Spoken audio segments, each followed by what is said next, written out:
Hi, Jeffrey. Welcome to MovieJunk. How are you? I'm pretty good. How are you doing?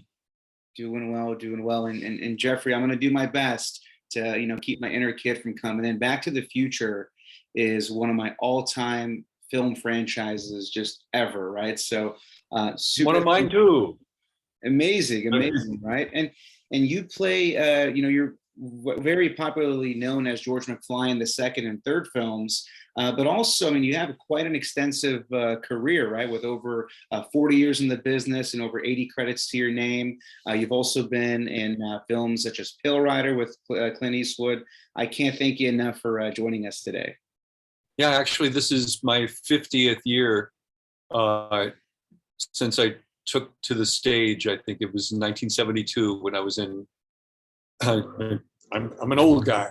Um, I took to the stage in seventh grade in school. I had done a few things as even a younger kid, Parks and Rec, community stuff, and then, but in junior high and seventh grade, that's when I really started taking it somewhat seriously. Absolutely. 50 years. Yikes. 50, and it just probably feels like it just went by super fast, right? Or can you remember every part of it? Oh yeah, I remember everything. It's very clear. I remember some. I have visual help sometimes. Yeah. I'll bring out the visual aids in a little bit and narrate them.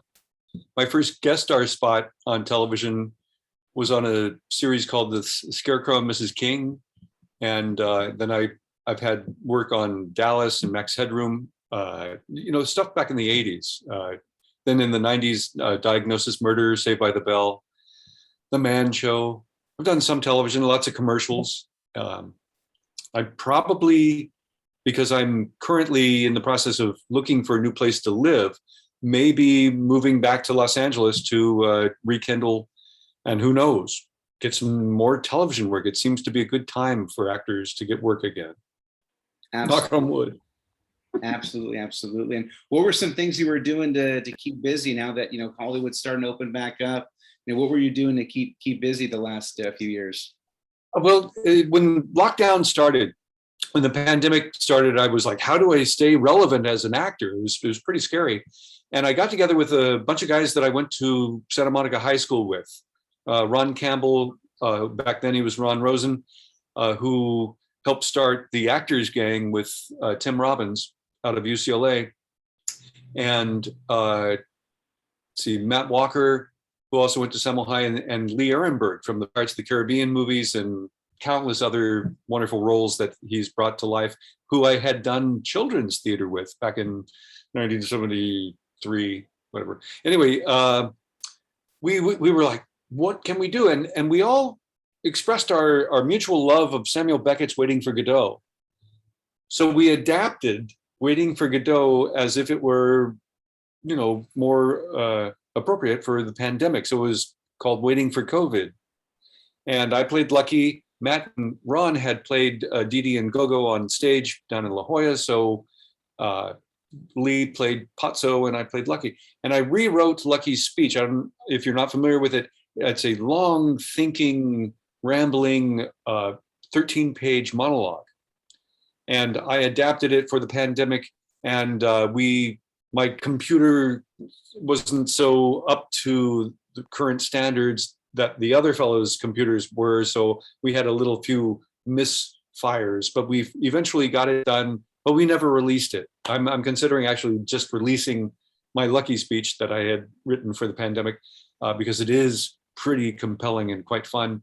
That's one little project. I also got in touch. I had heard through a Facebook friend who had adapted Back to the Future as if Shakespeare had written it. Oh, wow. And well, he had announced on his page, I was following him, and he said, there's a company out of London who was sort of ready for the pandemic, and they were going to Zoom all of Shakespeare's plays, but they were going to also do these as if Shakespeare had written Mean Girls, Star Wars, and Back to the Future. And I was like, is that Back to the Future wasn't casting? And he said, yeah, have you give me the artistic director's name or the casting director's name. And I got in touch with them when they realized who I am. They were like, yes, we'd love for you to join us. What would you like to play? Who would you like to play? And I was like, how about Doc Brown? Wow. And they said, you got it.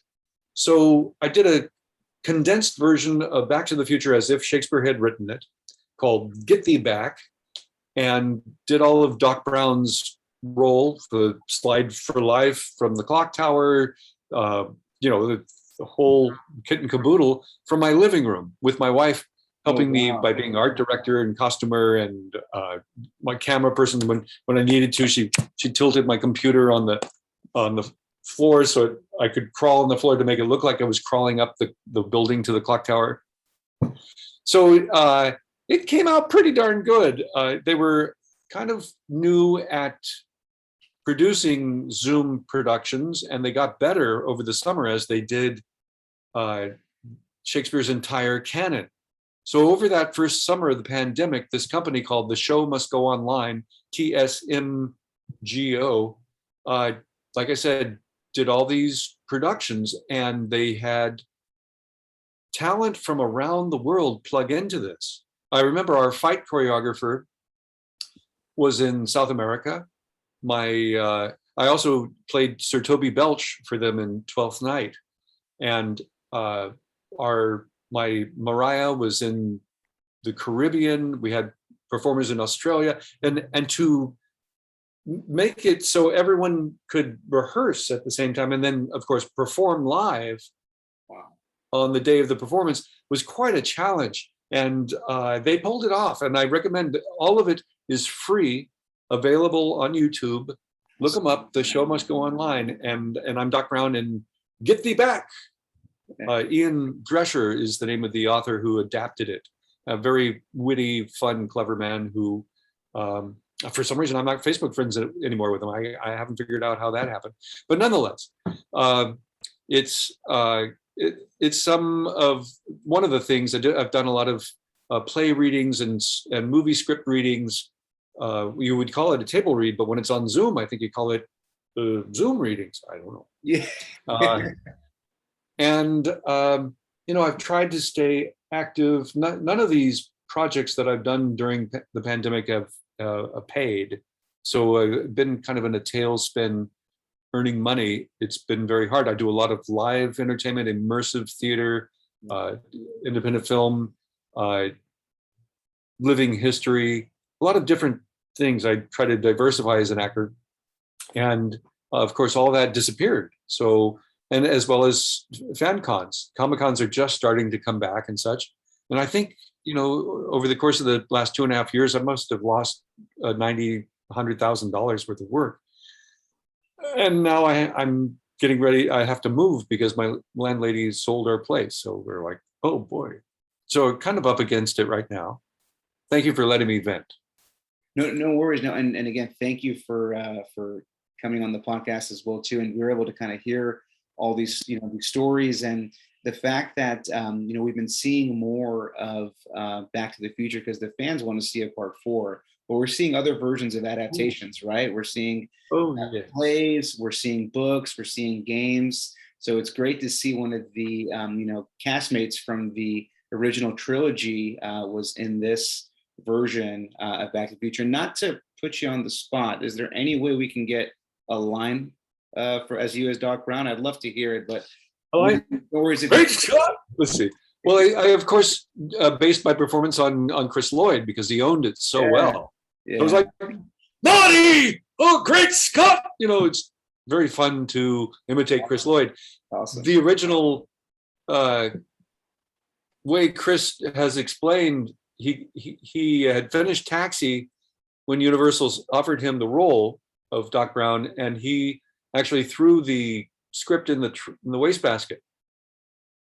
He only wanted to do legitimate theater at the time, and he had planned to do a show with Colleen Dewhurst, I think on Broadway or off Broadway, and his wife at the time, I think, or girlfriend at the time, unbeknownst to him, had taken the script out of the garbage because Chris had said to her in the previously, no stone unturned. I want to look at all projects, etc. Well, waiting to do the production on stage with Colleen Dewhurst. Colleen got ill, and the show got postponed a month, then another month, and Chris finally said, "Oh my God, what are we going to do?" And she pulled the script out and said, "How about this?" and put it in front of him. And he was like, "Yes, let's take a look." Meanwhile, casting back at Universal was looking at John Lithgow, who I know because I was trying at that time to get John in another project that I was helping cast, and he wanted to take a year off to be with the kids. So that's why John, I think, passed on Doc Brown.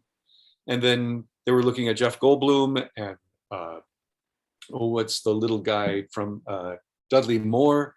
Oh, yeah. They had a lot of, interesting choices that if you get Michael Klastron's wonderful Back to the Future Encyclopedia, the book that he put out a few years ago, it has actually the casting director's notes of who they were looking at for Doc Brown, waiting, of course, for Chris Lloyd to circle back and get it. The rest was his. So let's see. Did I answer your question? I think I did. Yeah, no, definitely. And so you had already, been, obviously in the business for, well over a decade. I know also you had a small part in Johnny Dangerously. If I'm not mistaken, weren't you the gentleman that had the "I Love Johnny" T-shirt? I was that gentleman. Right? I was selling the "I Heart Johnny" T-shirts. Total anachronism. Yeah.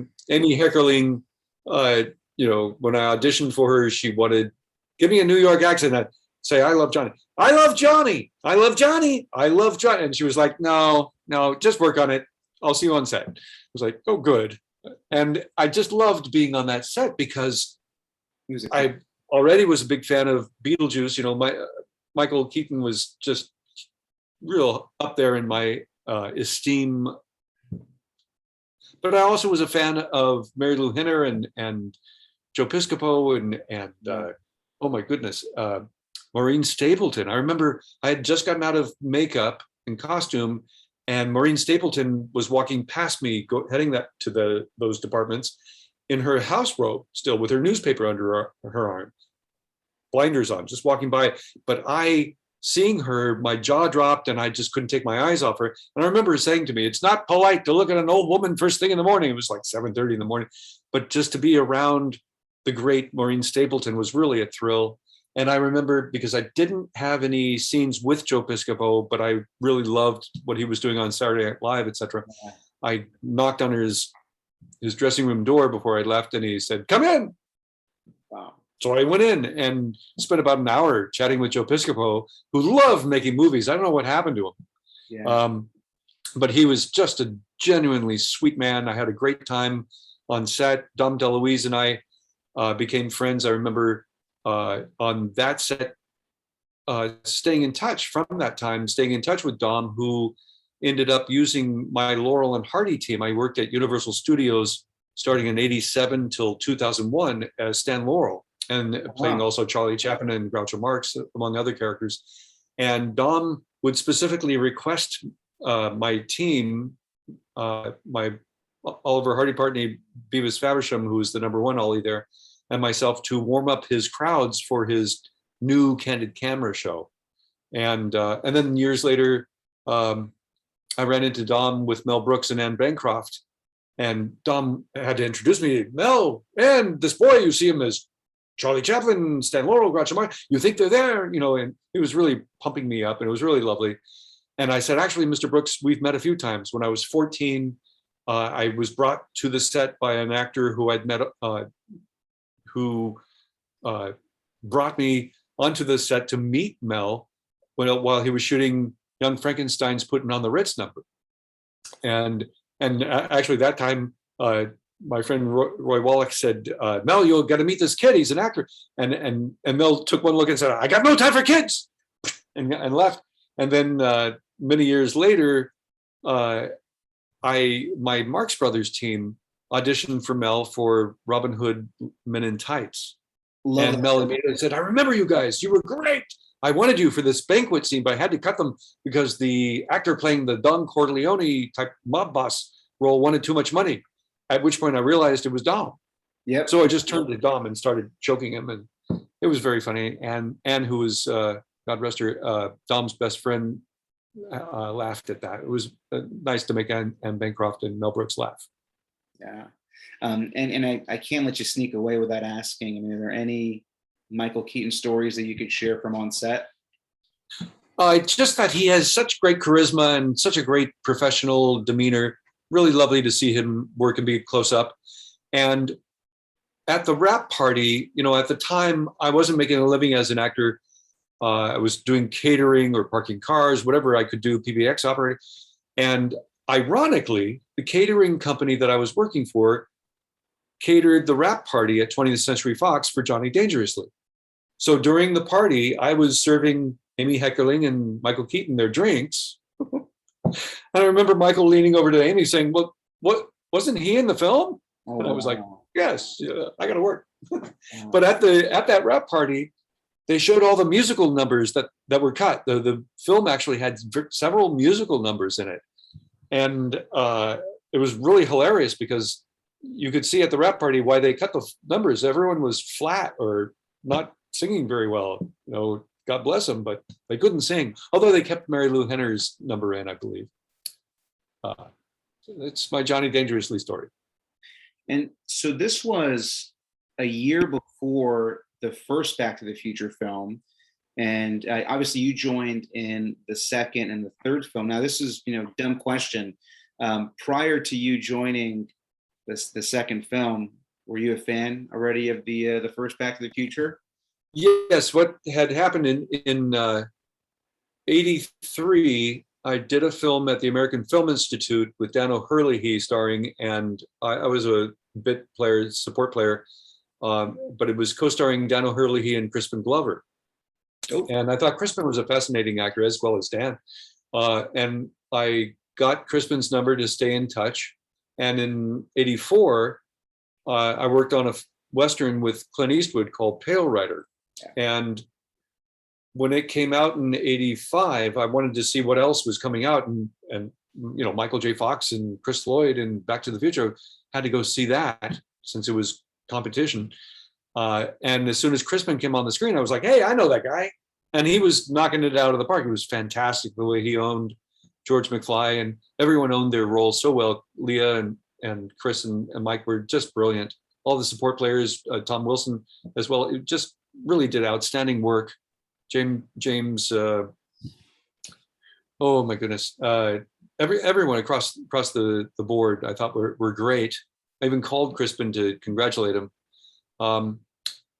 and so I was a fan. To answer your question, yeah. And I mean, what was that time? I know this is a while ago, but what was that time like, right? I mean, '84, '85 are some of my favorite years, and '84 was a wild year too. Beverly Hills Cop, the first Nightmare on Elm Street film came out, and in '85 as well too. I mean, there's just a ton of classic films. I mean, what was that like for Hollywood? Well, I had an interest in keeping up with some of the titles you mentioned. Example, Beverly Hills Cop. I was interested in because the director, Martin Brest, had discovered me. I was going to the American Conservatory Theater and doing my intermediate studies towards my MFA at San Francisco State University, and I saw an ad in the foyer of the theater department looking for a young 18-year-old actor to be considered for a major motion picture. And I had a friend who I thought would fit the bill since he was 18 and I was already 20. And I, at the last minute, got sort of pulled into going to this cattle call, this audition with my friend, because he wouldn't go unless I went with him. And there were about 500 actors filling out the forms and being seen 6 at a time by the casting director and the director. And my friend and I got pulled back after our 6 to read with an actress for the director. My friend got excused. I was asked to read a second time, and then I got excused. And then when I got to my car, the actress came running saying, Jeffrey, he wants to see you again. So I went back, and the director, who was Martin Brest, said, listen, I really like the way you read the first scene, the second scene, not so much. And I said, well, I didn't expect to be here. I came because my friend Lincoln, I thought, would be good. And his father helped start the committee and was a director in Hollywood, and his dad said, "Yeah, you can act, Lincoln." And I was like, "Prove your dad wrong." Anyway, so they liked me. He said, "You know, I'm not sure what to do with you because I like your energy on the first reading. The second, not so much." And I said, "I didn't expect to be here. I'm a little hungover. My girlfriend at the time had just graduated from UC Santa Cruz, and I was at her graduation party the night before. I didn't go home. I just borrowed my friend's razor to shave. It didn't do very well." And he said, okay, let's read the first scene again. And I did. And then he turned to Wallace Nocita and said, "I want to test him. I want to give him a screen test." I was like, okay. And they had open calls for this film. It was originally called The Genius, in Seattle, San Francisco, Los Angeles, Chicago, and New York. And as far as I know, I was the only actor to get a screen test for this role. I tested with Ali Sheedy, and on the same day, Eric Stoltz, Dana Carvey, Brian Backer, John from Christine, John Crawford, not Crawford. Cusack? Anyway, sorry? John Cusack? No, not John Cusack. From the movie Christine, the Stephen King, John Stockwell. Is that it? Stockwell. Yeah. Anyway, we all screen tested with Ali Sheedy that day. And the film actually, this took about a year and a half to actually transpire because the film went into turnaround, meaning it lost its backing. It originally was just at MGM. And they were trying to get John Lennon to be in it, and then he got assassinated, and then they had Warren Oates. Warren Oates died. So the MGM and United Artists merged, and they couldn't decide whether or not they were going to do the film. To make a long story short, the film went forward finally. So the screen test got back on track. And I remember during my screen test, Ali Sheedy kind of looking through me. I was like, why is she looking through me? And I noticed in the back corner of the soundstage, Eric Stoltz was kind of hanging out during my test. I was like, why is she looking at Eric? Years later, I asked Eric, "Were you and Ali an item back then in '82?" And he said, "What was that, '82? Yeah, we were living together." I was like, Ali wanted her beau. Anyway, none of us got the role. It, of course, went to Matthew Broderick. They renamed the film War Games. Yeah. And but because of that, Martin had told an agent who had come out of the New York William Morris office and opened her own boutique agency in Beverly Hills about me. And she kind of pursued me. She was visiting her producer friend who was shooting The Right Stuff up in Northern California. And she came to visit me in San Francisco, kind of wooed me and negotiated my contract. An actor has to negotiate their contract before they screen test. So they don't have the studio over a barrel, I guess. Nonetheless, I had to move back to Los Angeles because I had this good agent. And eventually, because I was a hot item, I got into a lot of big offices, got known by a lot of casting very quickly. And within about 3 months, I started working. I got more of a support featured role, co-starring in George Miller's episode of the remake of Nightmare at 20,000 Feet in Twilight Zone, the movie. 3 months after the terrible tragic accident that killed the kids and Vic Morrow. In my book, I was shocked and embarrassed that Spielberg decided to continue to finish the film because I thought, what horrible taste. It's, respect the dead. But he had enough of that episode, John Landis's episode, in the can, where the accident apparently happened on the last day of shooting, to make it work, to finish it. And he had Joe Dante and George Miller and his own episode all already cast and set to go. So they decided to finish the film. And I auditioned for George Miller, who directed the Mad Max movies. I was a big fan already. And he and I got along really well. And just a charming, wonderful, humble, modest gentleman, and very exciting to work with because we collaborated. He told the entire cast, if it feels like there's some activity, a line that you'd like to do in the rehearsal, try it. Yeah. And I was able to come up with 3 bits and a few lines. And it was really exciting to work for the first time for me with Garrett Brown, who invented the Steadicam, who was running up and down the aisles. And then I got along nicely with Alan Davio, who unfortunately died during the pandemic, got COVID while at the motion picture home. the cinematographer who shot E.T., who shot my episode of Twilight Zone movie. And it was just a delightful ensemble to be a part of. Donna Dixon and Abby Lane and J.D. Johnston and John Lithgow, of course. Watching John work up close was just a dream. I teach actors, and I'm able to explain how different lead actors have extremely different methods to their acting. And watching Michael J. Fox up close and Clint Eastwood up close and Michael Keaton and John Lithgow, it's really a lovely gift to be able to express a bit of each one of their techniques and push actors into putting their foot in the water with different techniques to see what works for them. So I've been very fortunate in that I've been able to rub elbows with these great talents. And so shortly after Twilight Zone movie, I worked on Louis Malle's, the wonderful director Louis Malle did a remake of an Italian film called Crackers with Donald Sutherland and Sean Penn. And because I went to high school with Sean and his brothers, Michael, his older brother, was in my class. I got along with Sean and my scene basically got cut, unfortunately, from that film, but it was really great to be on that set and to meet Donald Sutherland, who I mentioned, the fellow Lincoln, whose father, Alan, who started the committee, had directed Donald in Steelyard Blues and was a director who was very good friends with Donald. And I used his name to break the ice with Donald Sutherland. So he warmed up to me very quickly and got to, rub elbows with Wallace Shawn and Jack Warden. It was really cool, really lovely. And then shortly thereafter, Johnny Dangerously. I think I got that Scarecrow and Mrs. King guest star spot in there somewhere. And of course, worked the bit part on Dallas and the Max Headroom, working with Jeffrey Tambor, who I had recommended for another film that I helped cast, the one that I tried to get John Lithgow on. And Jeffrey got cast in that. And that was the film Weber's 15 that MTV kind of produced and buried and created the reality series, whatever they called it, The Real World. Oh, wow. I wish that hadn't happened. That was based anyway, yeah, so I'm connecting the dots here.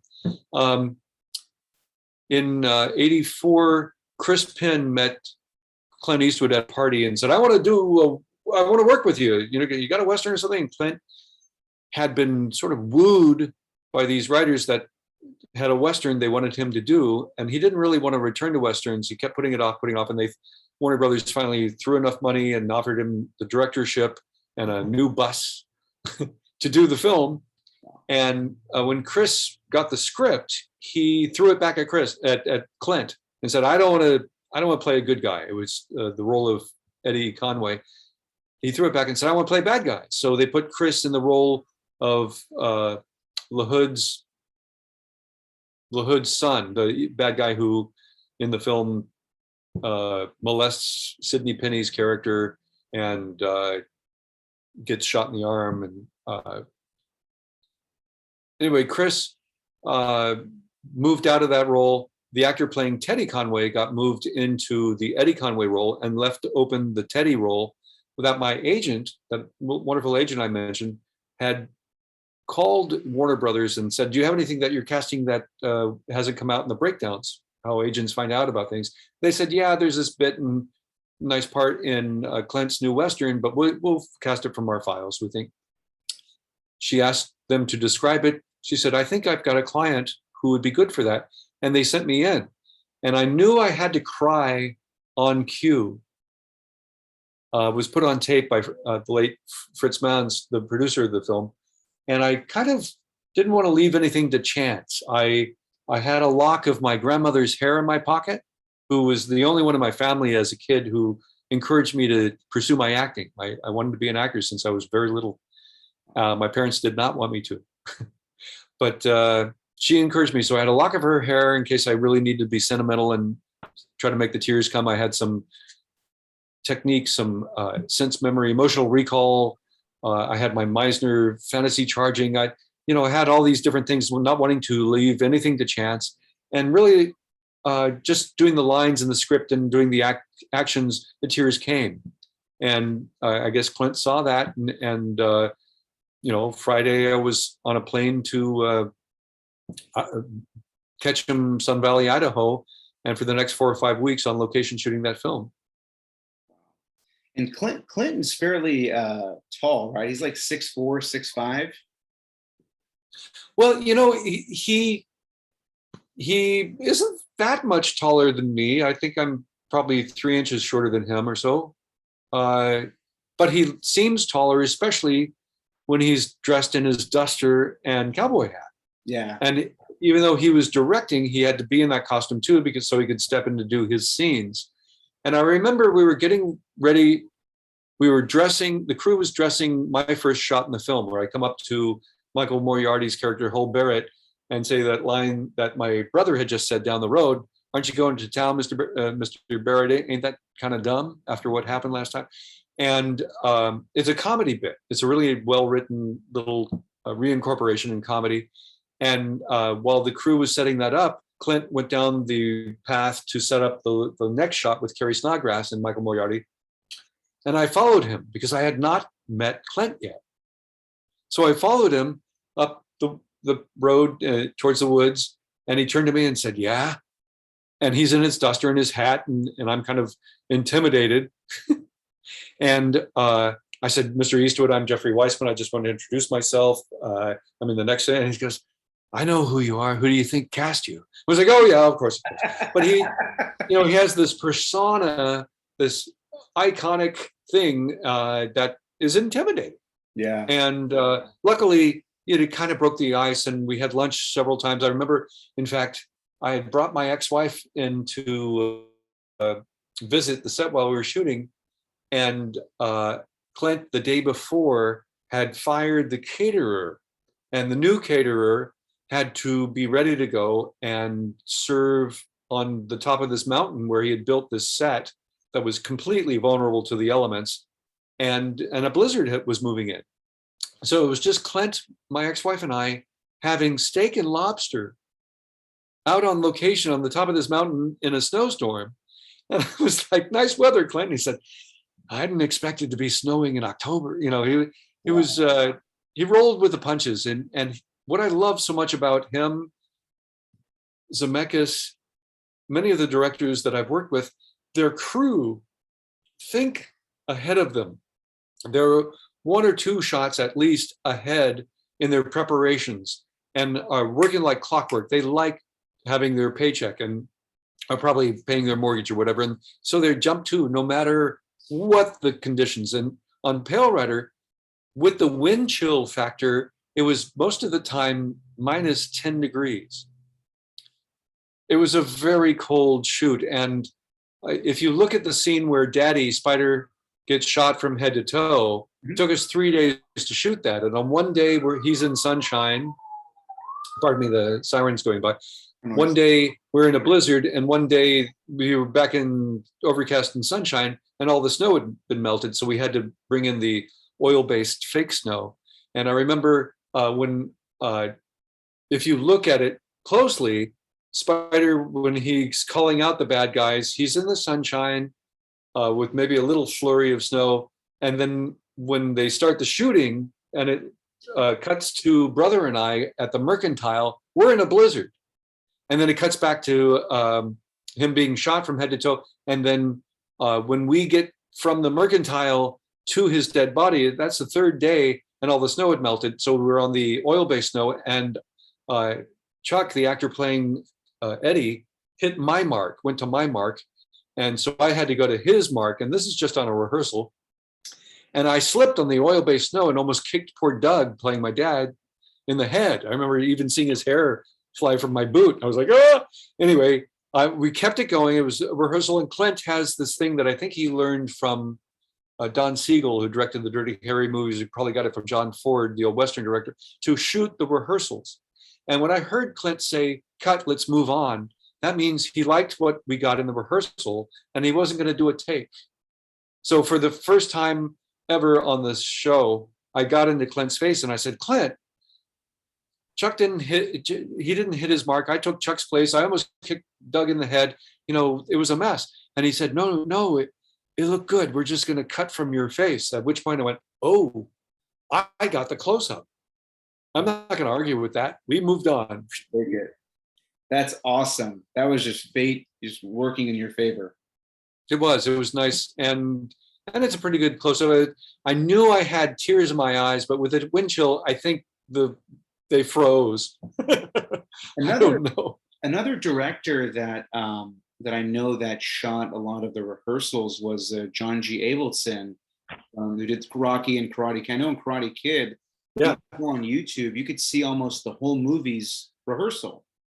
yeah. The theory behind it is, and Clint rarely, if ever, would call action. He would always say, "Whenever you're ready," which was really lovely because back then it was also film, which is expensive, not like digital now.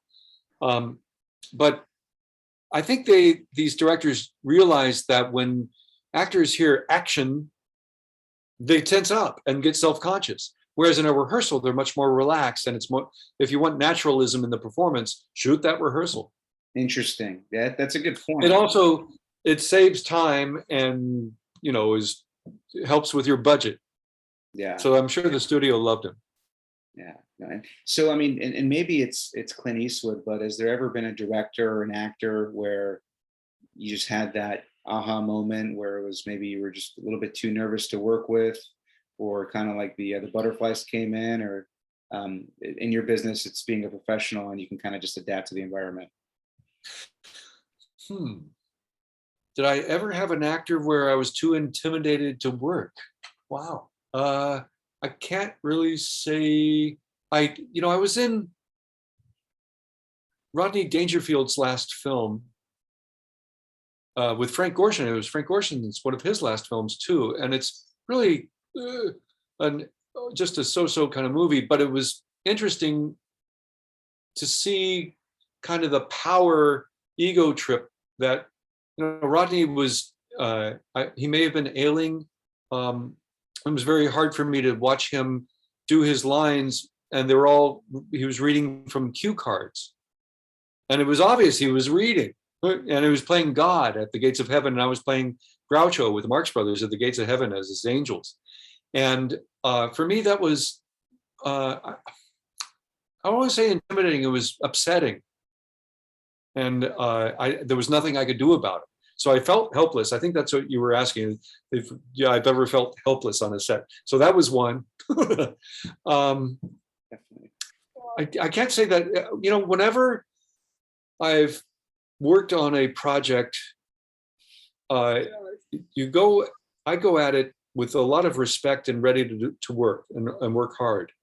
And when you work on a film or a TV show, you hope that you get a relationship that's like friendly or family. Yeah. And often you'll hear casts refer to the shows they work on as, oh, that was the best family, because you grow together, especially if you're on location for a month or two or a year.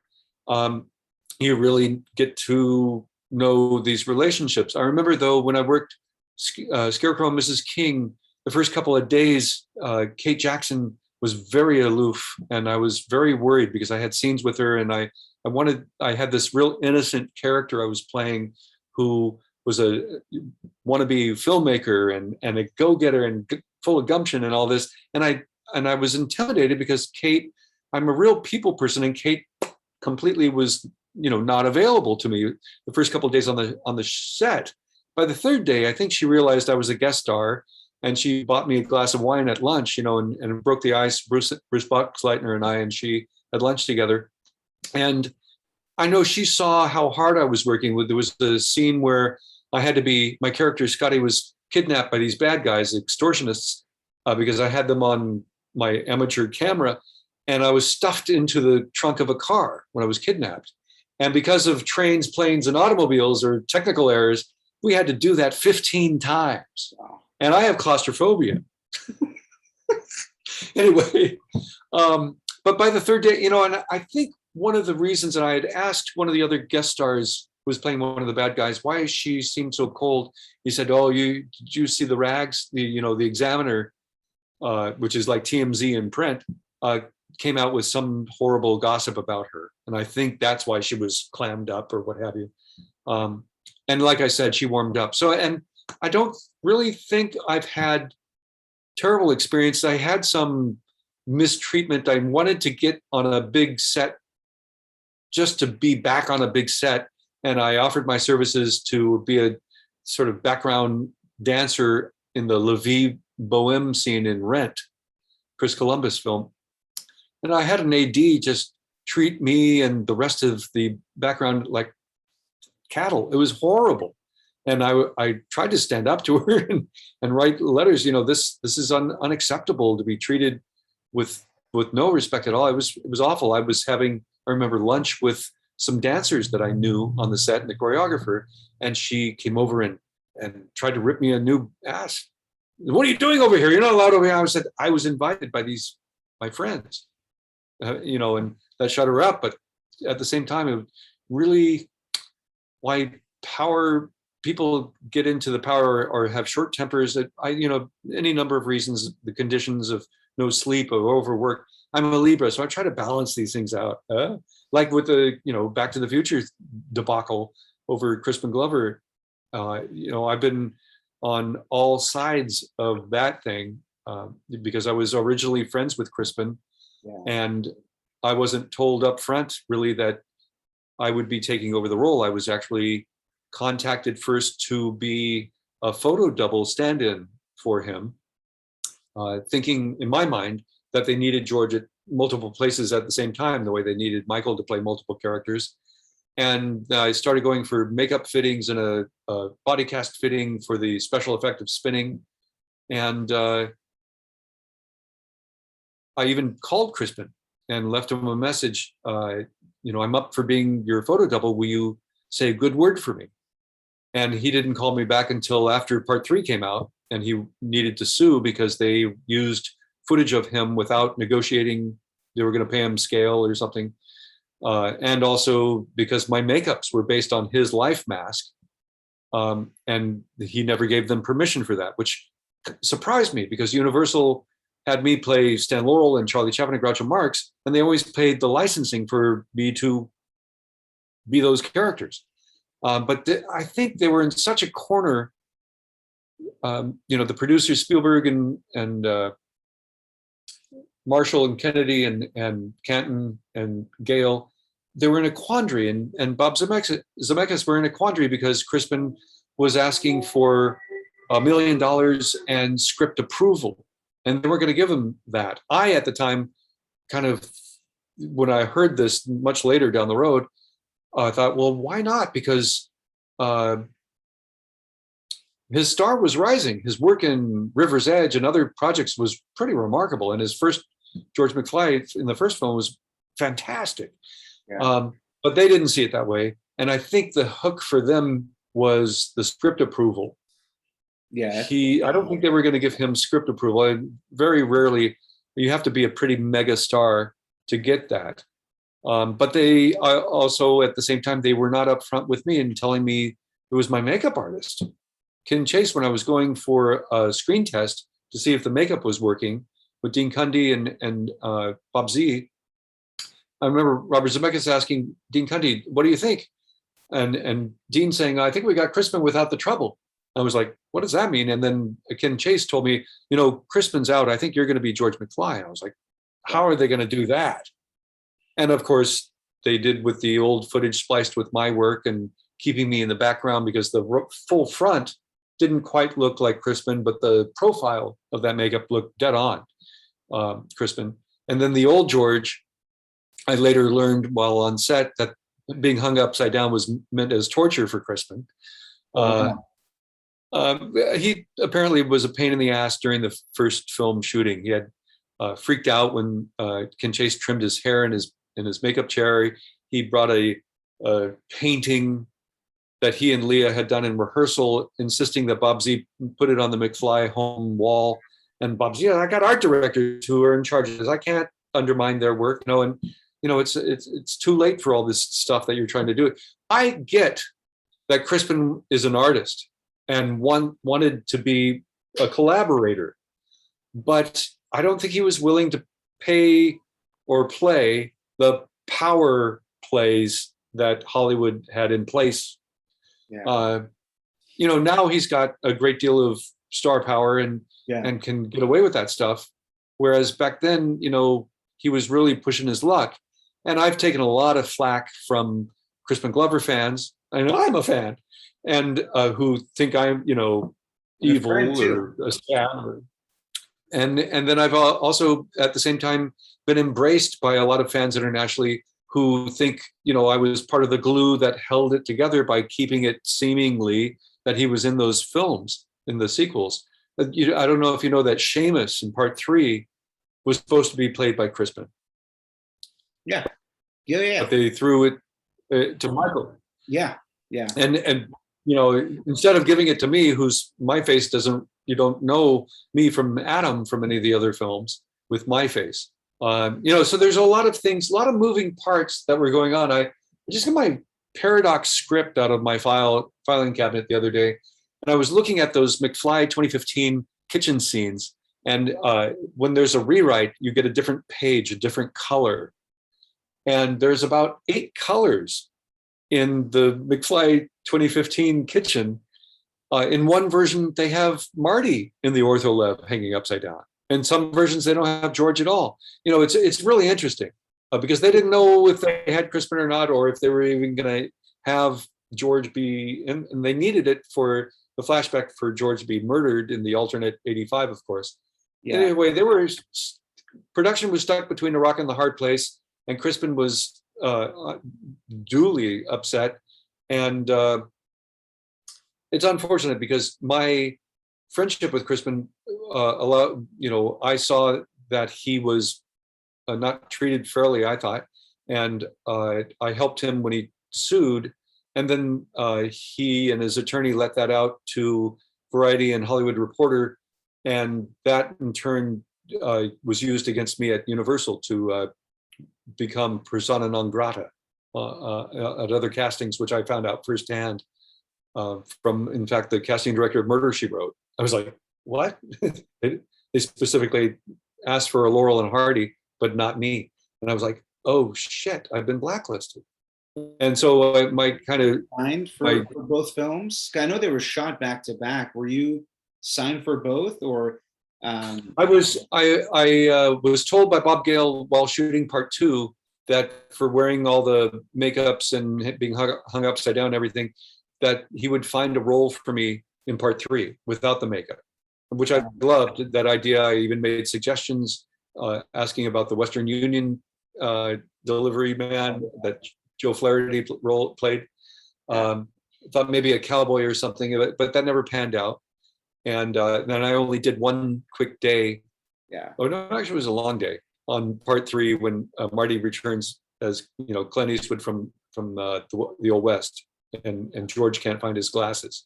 You see me briefly on the McFly patio at the house.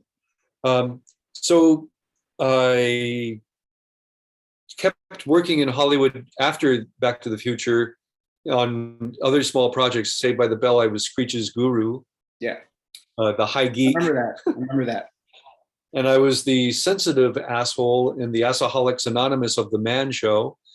And I did a Diagnosis Murder guest spot with Dick Van Dyke.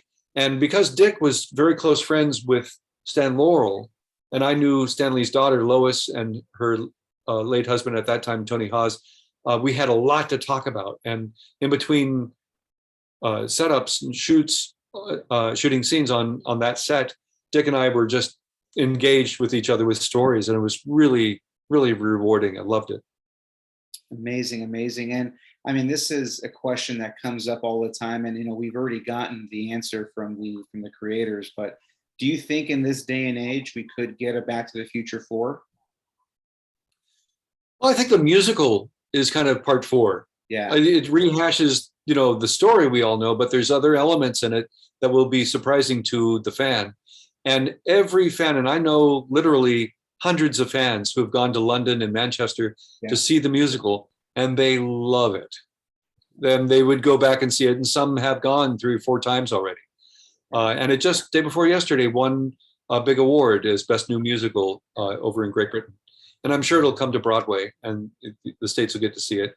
And they got a crack cast performing, and of course they had extra time in rehearsal because the production got shut down by COVID. Yeah. And the special effects will blow your mind. So it's the musical is part 4. Look at it that way. There was a gentleman who started the Back to the Future fan club. The Hill Valley newsletter came with it back in the early 90s. And in a couple of those newsletters, fans wrote their synopses. Is that the right word? Synopsises of Back to the Future Part 4, of what the possibilities could be. And there were some great ones. The fans wrote some fantastic versions of what might happen. And then the cartoon came out. Yeah. And then the video game, and all these offshoots, Rick and Morty. Anyway, but the Bob Z and Bob Gale have said time and again, as long as they're alive, there will be no Back to the Future Part 4. Though I had a kind of a argument with Tim Russ from Star Trek fame, when this very topic came up at a Comic-Con. He said, Universal owns it. If they decide there's enough money in it, they'll remake it. I said, yeah, but a Part 4, and that too. Tim would not waver from his thinking, and I was like, okay. But the Bob said, because Tom Holland from Spider-Man, he said he'd love a chance to, and again, I thought I read this, and if not, I thought I saw it on a clip that he would love the chance to, I don't know if it was just play Marty or be in a remake of Back to the Future. That would be amazing. As did Daniel Radcliffe did too. The talent is there that would love to do it. Whether or not the Bobs first would have to be bought out or silenced somehow, or dead before I think they would allow it. That's what they've said. Yeah. Not in our lifetimes, as the quote that they said. It's amazing with the technology they had in the 80s to make that film, those films. Like, what could they do with today's technology, right? And what's crazy is a lot of the predictions that they had in Part 2 actually ended up coming true. Most of them ended up coming true in reality. So there could be some some jokes on that and what they could do with today's technology. The fan in me is still rooting that maybe we could get a sequel. I'd rather get a sequel than a remake. I don't want to see it redone. Yeah, it would be great to see the adventures of Jules and Vern and have cameos from the original talent. Yeah, jump up.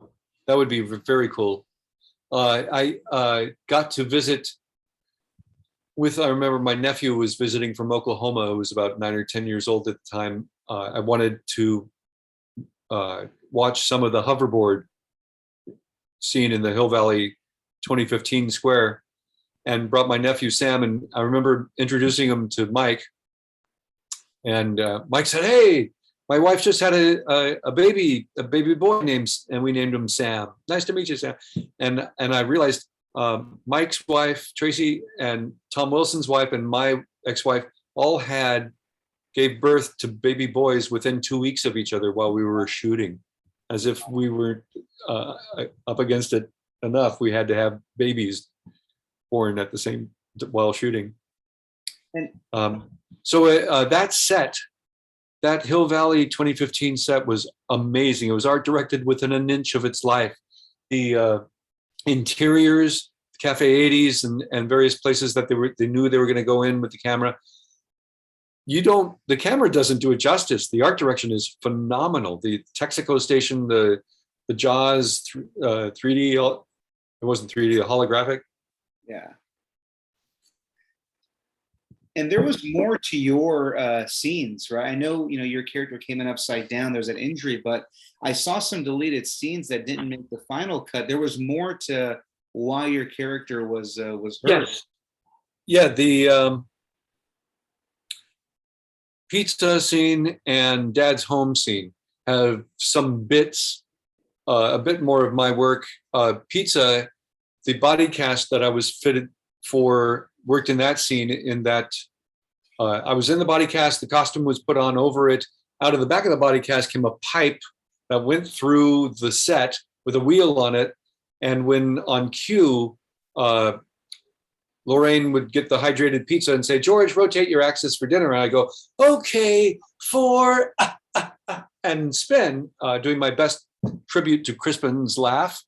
And I would spin for pizza. But the way she set it on the floor and how I was spinning to eat maybe at the table, it just didn't jive. And I understand why they didn't keep that in.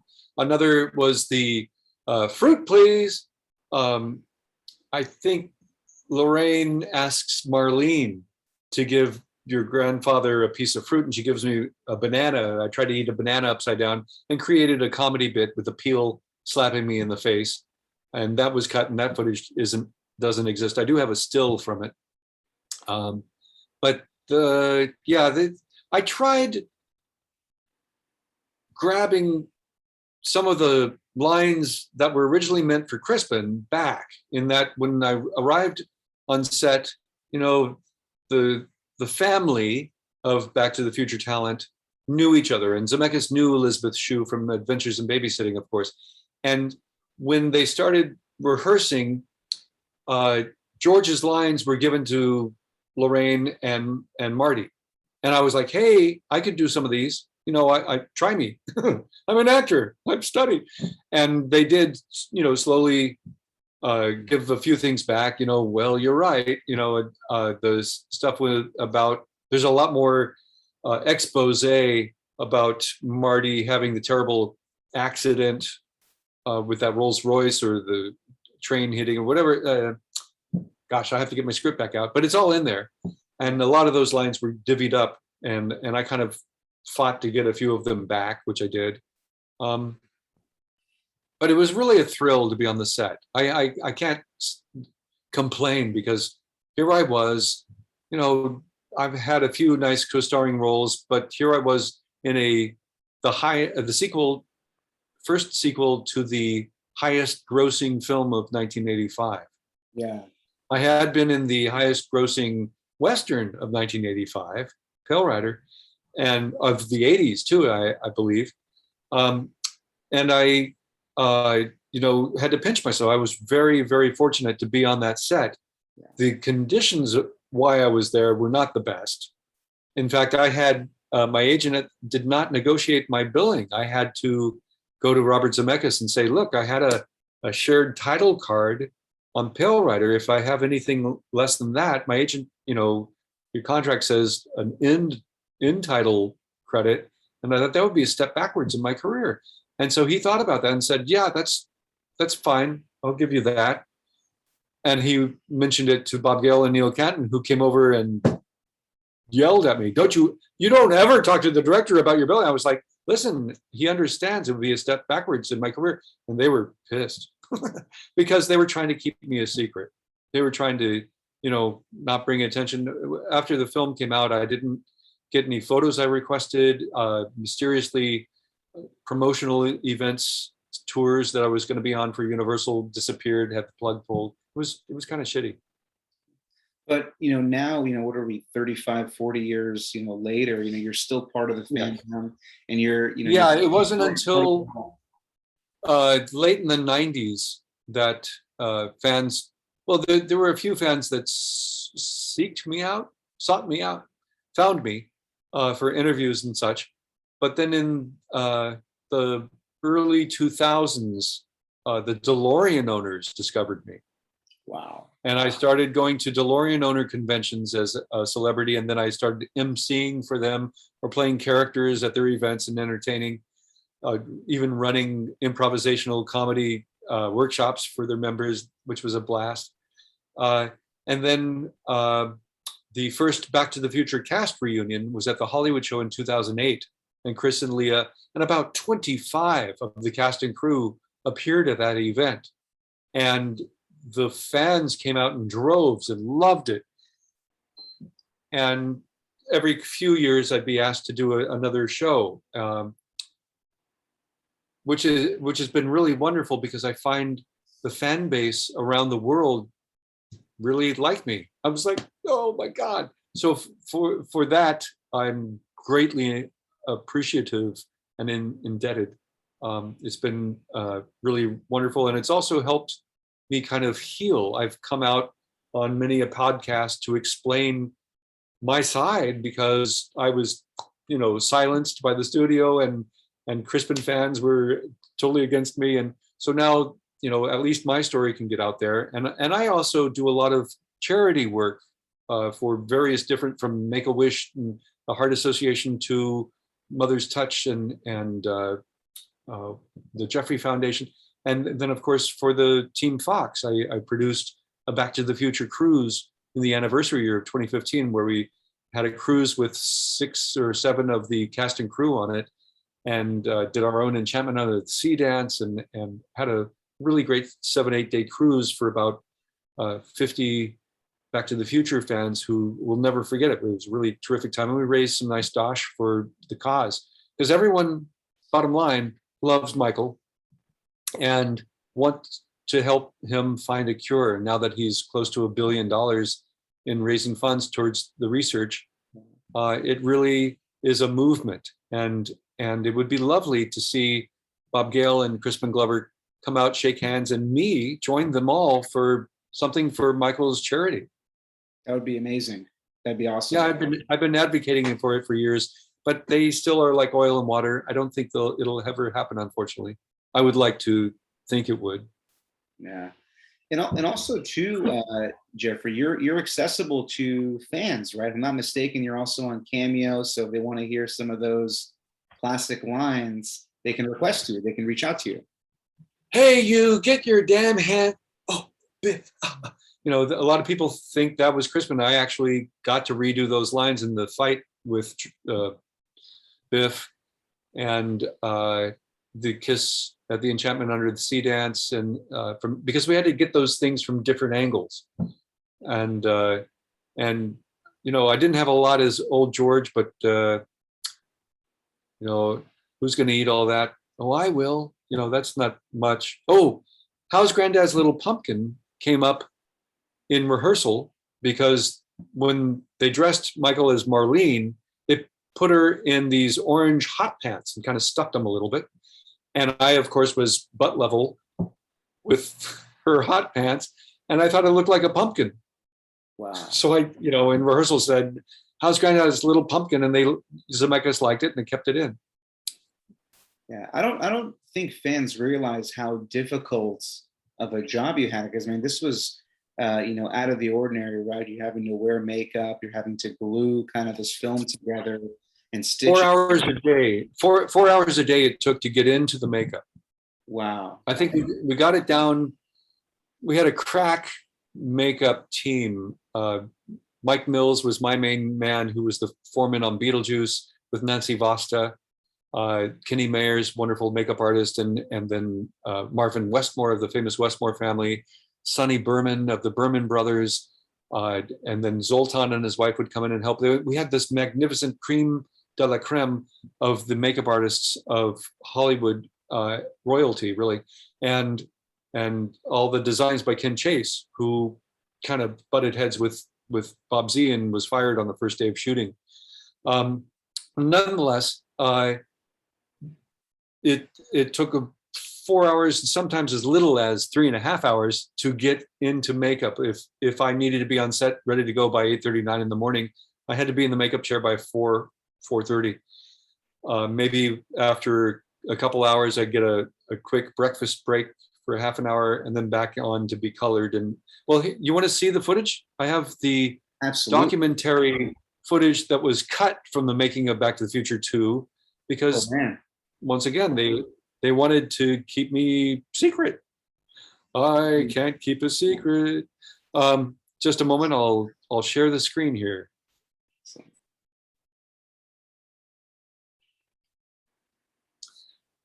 There you have Nancy Vasta in the foreground, Sonny Berman.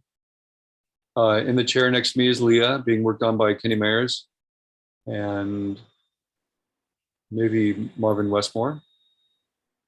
Wow. Oh no, it's Mike Mills. This is the process. Yeah, so I had about 9 different pieces to be glued on the skull cap. After a couple hours, like I mentioned, I would get to go have a breakfast burrito or whatever, and then come back and be colored, and then applied Hazel's wig. They didn't like us eating in the makeups because it's like a mask and it's latex, and if you eat, you can crack the edges around your mouth, and if at all possible, eat through a straw, they would say. Well, wow, this is amazing. And this process takes 4 hours? Yes, and another hour at the end of the day to remove. On the last day of shooting, I saved my makeup and kept it on a head, and it lives in a Back to the Future museum in Rome. Oh, no, not in Rome, in Italy. And here we are at the Enchantment Under the Sea deck. Wow. This is it.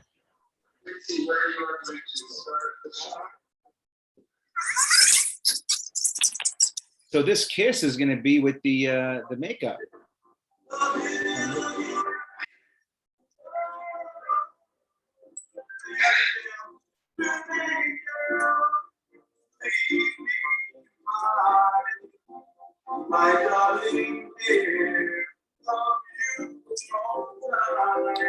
What a trooper Lee is. Legendary scene.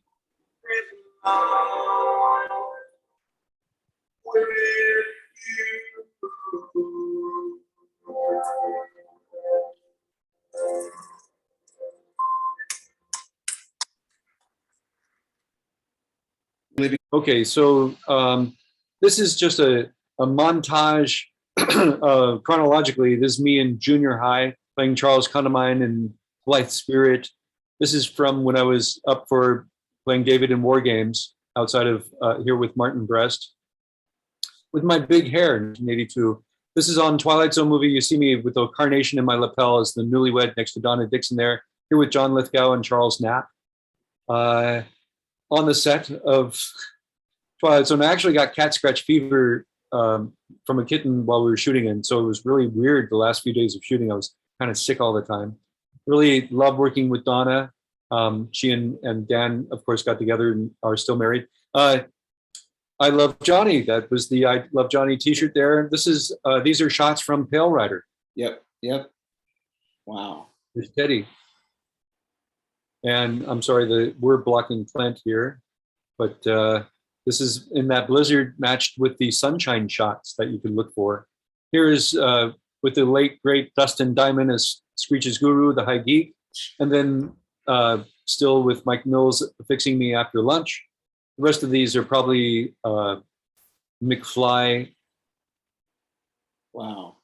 Sometimes I'd hang upside down. I remember one week, besides the regular 12-hour days, I had a 19, a 21, and a 26-hour long day where I was hanging upside down. They built this contraption because it took a lot of time to get me down and put me back up. So they'd say, do a sit-up, and I do a sit-up. They put that under me so they didn't have to get me down all the time.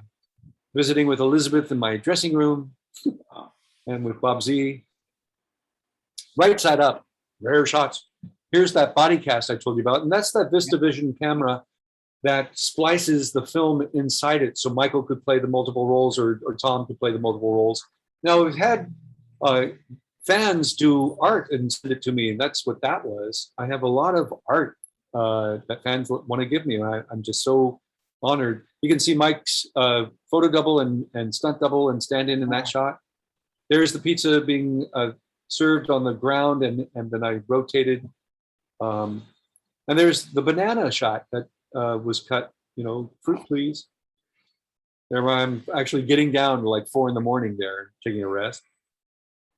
And a close-up of it, you can see the right on of the makeup doesn't look so much like Crispin, but in this shot, this being in the background, it looks enough like him to fool the audience, and that's what they were after.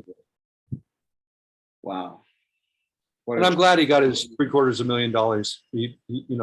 I'm sure his lawyer took most of it, but and that's actually not Michael J. Fox there. That's Kevin Holloway, his photo double. Oh, wow. And this is from part 3. God rest one wonderful Wendy Jo Sperber. Yeah. And then we started doing, appearances at theaters for screenings of the trilogy. This is at a DeLorean car show with Claudia Wells, Chris Lloyd, Bob Gell. And there I am in my monster truck DeLorean. I wish. This was from the first cast reunion, the Hollywood show in 2008, that Michael came unannounced to. Wow. He was on a book tour. And then other characters I do, like Lobster Man. I think the rest is mostly, here I am with Dick Van Dyke from Murder She Diagnosis Murder. And us both doing our Stan Laurel impressions. And me as Stanley Laurel. And I think I have a shot here with Spielberg even. Yeah. Wow. Is this 87, 86? That Spielberg picture? These are all different years. This is the most recent. And that's me as Chaplin. Once again, I was at Universal from 87 to 2001. This is more recent as Charlie. Then I've been playing Larry Fine with the Three Stooges team, mostly at charities and parties, sometimes fundraisers. For Iggy Pop, since his band was called the Stooges, we brought him his 60th birthday cake, hired by his girlfriend, as Groucho Marx. And this is from a film I did called Corked, which is now a cult favorite. Here playing Mark Twain in a PBS movie called Mark Twain, Dreamland, Mark Twain in Jerusalem. More recent shots as Twain, doing Living History. Wow. And then as a Commedia dell'arte, Puccinella Citrullo, and as a fool for Renaissance fairs and different events. And when my boys were little, they're in their 30s now. So I do a lot of different characters. This is a short that's available on YouTube called Nobody's Laughing. Here where I played Igor in Young Frankenstein the musical on stage, and as the hobo on the Polar Express for the California Railroad Museum, another film called Savior of None. I did the Railroad Museum Polar Express for 11 years, and this is a short called The Traveler, which was really fun. And from various fundraisers, this is the first We're Going Back event in Los Angeles, where the fans from around the world got to go where we shot the movies. And we did our own Enchantment Under the Sea dance there, where you could meet the cast and crew and such. Amazing. That was awesome. Yeah, amazing. And again, I know we saw some photos with you and Christopher Lloyd. Has he ever hinted towards you like he wants to make a part 4? I know there's been some excitement on his side, but have you guys ever secretly talked about wanting to make a part 4? Well, Chris has revived Doc Brown numerous times for commercials and corporate events. I don't know, Chris loves to work. Yeah. And I think if the Bob said, yes, Chris, we're going to do a part 4 finally, or, he would probably jump because he loves to work. And that character has been very kind to him. I remember Chris and I have done numerous shows together, and he's that photo there with Claudia and Chris and I in front of the New Beverly Cinema. That was the first time I was really ever alone with Chris for any amount of time. I told Mike Mills, my makeup artist, I really love Chris's work. I adore his work. I'd love to meet him. He said, well, come out next week. We're going to be doing Hill Valley Exteriors 2015. Just you have to get up in the middle of the night and come out. And so I came out at 3 a.m. Chris finally came into the makeup trailer and Mike introduced us. I said, it's such an honor, Mr. Lloyd. I'm such a fan. He said, oh, thank you. And it kind of ended there. We just kind of stared at each other for a few minutes. And I said, okay, I got to go, because it was so awkward. He's very reserved if he doesn't know you. And then at that reunion that Claudia, Chris, and I did at the New Beverly, Chris and I were in the projectionist's booth for about 40 minutes. And we really broke the ice and started chatting. And I learned that he liked exotic plants. So when he was being feted up near where I live in the wine country, my wife ran and got this very lovely, rare B-52 red Venus flytrap. And when I presented it to him, he was in shock. Oh, he loved it. And the next time I saw him a few years later at London Film and Comic Con, I asked him, how's that Venus flytrap doing? And I killed it. I'm never home to water it. You know, and I remember at that Comic-Con in particular, Chris and I were having, oh no, I'm sorry, it wasn't that one. The next one with James Tolkien. James and I were having a coffee in the green room, and Leonard Nimoy came in. And Leonard and James had done a show directed by Otto Preminger. So Leonard came right to our table and sat down and started reminiscing. And I had to pinch myself. Here I was with Leonard Nimoy and James Tolkien doing their impressions of Otto Preminger and having a great time, a grand time. And I just loved it. And I wish at the time I realized that Leonard was an acting guru that I adore, Jeff Corey's assistant. I would have pried open the conversation more and really got to know Leonard a bit more. And he, of course, he was dead 2 years later. But nonetheless, these Comic-Cons have been a really lovely gift. And I've made friends with fans around the world, from Russia and Japan and oh my God, from Spain. One gentleman from Spain has come now 2 or 3 times to see me, to sign me his guitar that Marty plays, to present me with a George McFly T-shirt. I'll see him at the end of the month in New Jersey. He said he's coming. There's these wonderful Team Fox fundraisers fans from France and Italy and elsewhere that I will come and do a Zoom or autograph pictures that'll go towards their fundraising efforts. It's really quite rewarding because they kind of are, they embrace me, and I'm like their good friend, and I love that. I'm a very much a people person, and I believe that the world has got to get along with each other for us to survive. Absolutely. On that note, well, thank you first of all for being, connected, with the fans, and I'm going to share all the dates of your upcoming conventions as well too. And thank you. Me personally, I want to talk to you for hours. There's so much I want to just, pick. You ran out of all these wonderful films that you're in, your experiences, and I can't thank you enough for. I got dozens of more stories. I've talked for an hour, and I'm long-winded. I love it, and I have a lot more stories, and I have a lot more work to do. Absolutely. We want to see it too. I just wrapped a couple days on an independent film called Siblings. It was a very dark comedy, and it just felt so good to be back on set and working. I need to. Absolutely, yeah, and we definitely want to save some room for round 2. So some of your upcoming projects, we want to be able to sneak you back in here. And Jeffrey, thank you so much. I literally felt like I was just back on the set of Back to the Future. You helped me relive my childhood during this interview, and can't wait to share with the rest of the fans. Thank you so much. My pleasure, and I'll see you in the future. Absolutely. Thank you so much. We'll talk soon. Take care.